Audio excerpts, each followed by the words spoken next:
November 19, 1942. Before dawn, the Volga River is already freezing.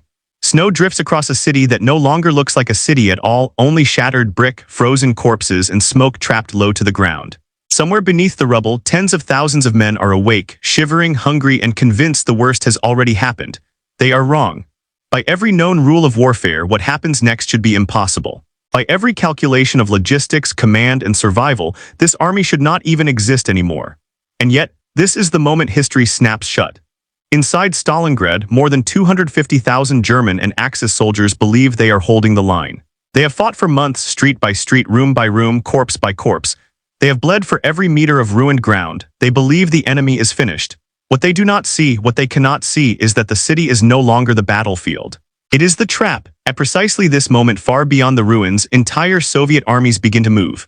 Not toward Stalingrad, but around it. Armored columns roll through snow-covered steppe. Artillery units position silently in the dark. Infantry divisions advance through ground the Germans dismissed as impassable. The German 6th Army does not know this yet. Their maps are wrong. Their assumptions are fatal. And their commander is about to make the most consequential mistake of his life.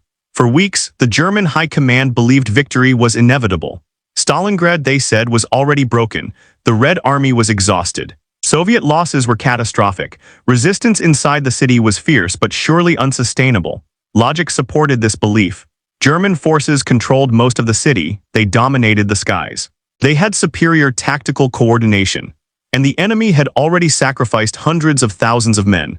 No rational commander, looking at the balance sheet of death, would expect a counteroffensive here. That assumption is exactly what condemns them.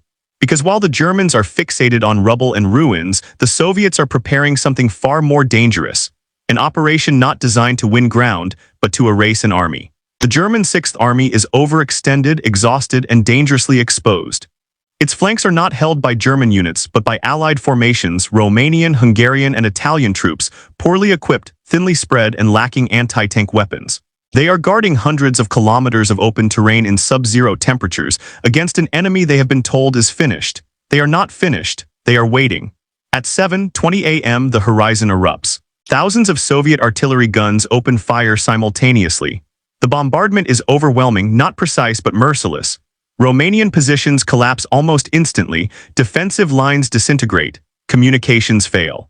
Commanders lose contact with entire divisions in minutes.